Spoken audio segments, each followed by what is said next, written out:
this is interesting how we were looking at friction.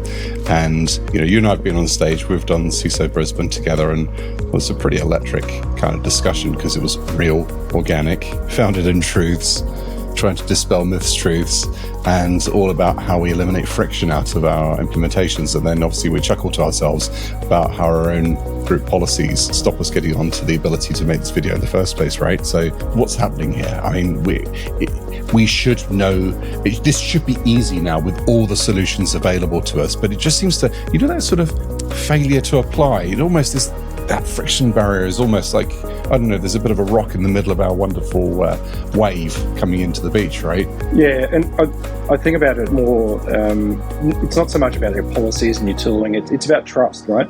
And systems and, the way that we trust tools that our users are going to interface with, and the checks that we might do from a third-party risk assessment, or, to understand how they might actually interact within your environment or your set of controls that you've got in your ecosystem. So there was actually another CISO from Brisbane. He said, this is all very well in a greenfield site, but we don't live in a greenfield site. I think, our discussion on the stage was fascinating, wasn't it? Because we were dealing with organic legacy environments, which, large orgs that have got to their scale and size, they've got there because they've grown from something, right? And the function of time, evolution of different CISOs, evolution of different stacks, the way the world has moved on, there was some really good things done at various points in time, and that tech stack has been held on to.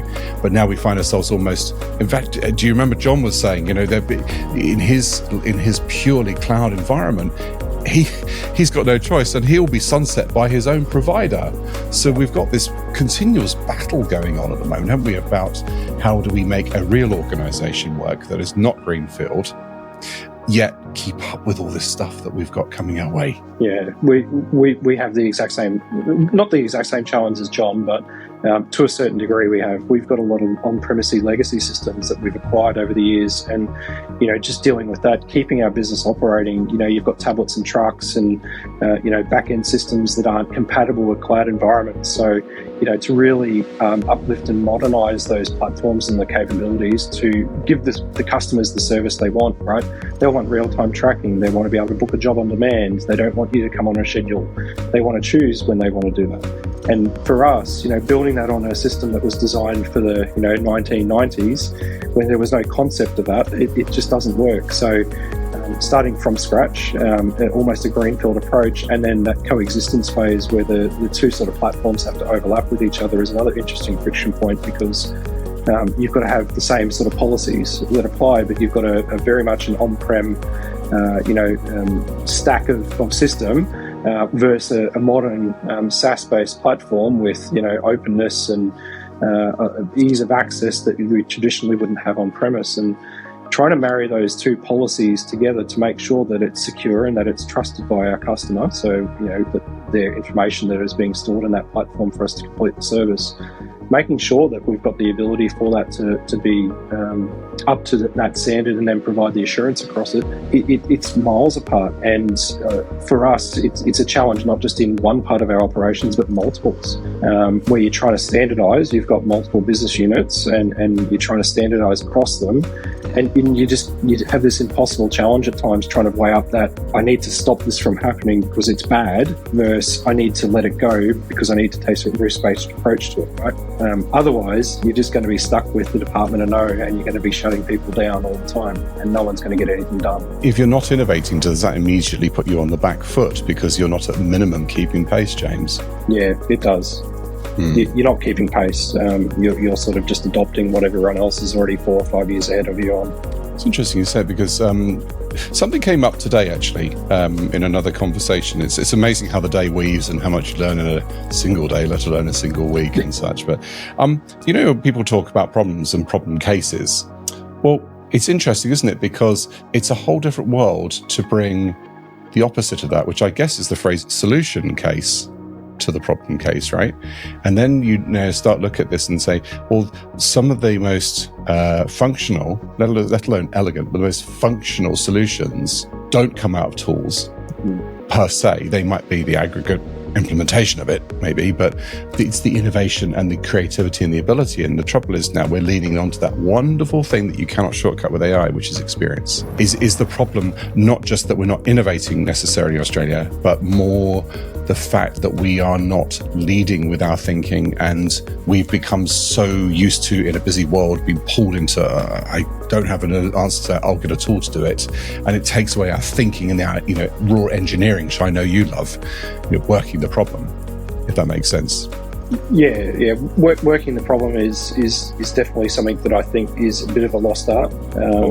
From an engineering perspective, I see a lot of people when I'm interviewing or looking for new candidates for roles, and you see they've got a lot of experience on paper, but if you put them in front of a computer and you try and actually get them to solve a problem, they really struggle. You can't teach someone how to actually solve a problem. It's about your environment and your upbringing and what you're exposed to. And for my mind, the exposure and the environment that you're raised in determines and helps to set how you think and how you actually problem solve.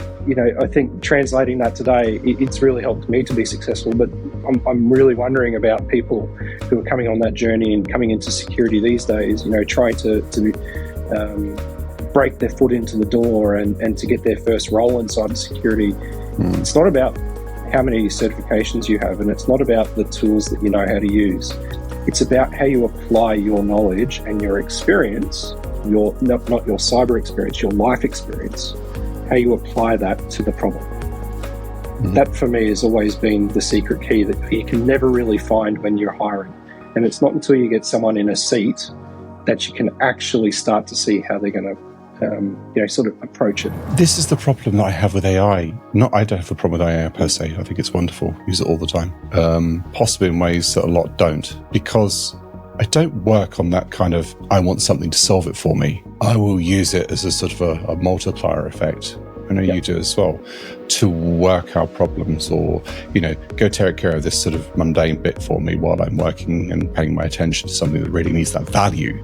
And so the problem we can't discern here is the ability to, there's no shortcut to experience, James, is there? And everyone thinks, well, not everyone, I'm generalizing here, but there is so much trend now and so much noise and so much whitewashing around the fact that I can do all this stuff. Sometimes I look at my experience in cybersecurity and I realize how little I know and how little I don't, or how much I don't know. Yeah. And it can be quite surprising, but then you put yourself in a room with other peers and work a problem, you shock yourself by going, oh, we figured that out. And I realized there's a difference therefore, isn't there? I've got it now. The difference between having a bunch of facts and a bunch of standalone knowledge and the ability to go and adapt and work something out. And they're chasms apart, aren't they? The AI is only taking care of the first bit. That's right. And the knowledge of people using AI, you think people trying to write a prompt and just writing something very basic and getting an output and then trying to run with it, right? And then refining it from there. That's only part of the problem. You still have to interpret it. You still have to take that output and you still have to make it real.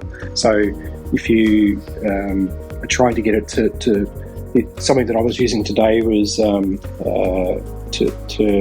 figure out the free and available times within a calendar for multiple people. So I didn't have to go into the tool and actually, get it to do that. I still had to take what the output was and I still had to send it to the person that I needed to have those meetings with and schedule in the right times for the right candidates to have the conversations, right? You have to have that piece that supports it, and you still have to be able to operationalize that out, because you can't rely on AI to do everything for you. You still have to problem solve.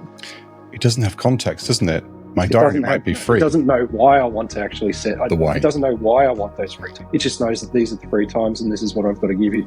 Yeah, binary. Is James's diary free? Yes. Yes. Is that in the context where he's not exhausted or he's not traveling or, is in the mode for thinking about this? Or is there an upcoming, non-diarized piece of prep? Because you can't diarize everything in your mind. Yeah. Interestingness, isn't it? So, do you know the other thing as well? Is you made me think, it's been bothering me, but I haven't been able to put my hand on the answer. I think I have now. I think this world sometimes only rewards the successes, right? And the peaks and the social presentation of that reward cycle. They don't really show what goes in behind it and the failures and things. And I don't know about you, I actively go to my teams and say, I'm really happy to accept a failure rate. I really am. But flying taught me this thing, only there are certain failures we cannot accept, right? There's red line there. You see something trending towards that, you call a colleague and you call them fast, and we'll jump on that with you fast. We've got to be supportive. But, failure is a really good thing. And that's how you deal with these programs, right? These complex, difficult programs. It is, yeah. Failure, if you can get 80% of your day right, and the 20% that doesn't go right, at least if it goes wrong in a controlled way and you can learn from it, then you're doing something okay. Not every single call that you make is going to go your way, and it's not going to go the way that you want it to. But again, it comes down to experience, and it comes back to that learning. And if that 20% failure rate that you accept, if you can reduce that over time because you're learning more, and the people around you are supporting you because they know that that's something that you're maybe strong in, or that's an area that you need some assistance in, and vice versa. If there's a team member that doesn't know that, and that's something that you can provide to them, then maybe that 20% turns into 10, and then the next time it's 100%. So you know what, you've both succeeded. It's not just the individual; it's the team success. But you created that environment for that to happen, right? It has to be trust. Yeah, you have to have a trusting environment, a safe environment for your team, and for the people around you to be able to fail. Failure is okay. Failure just means that it's a setback, a temporary setback, and that you learn from it, and you fail forward and you fix forward. You fix it. You get on with it. Fix it forward. Get on with it. The next time around, you take the learnings, you incorporate it, and the next time you're successful. What an interesting discussion. Yeah. Thanks, Dan. I appreciate it. Ditto, James. Thank you.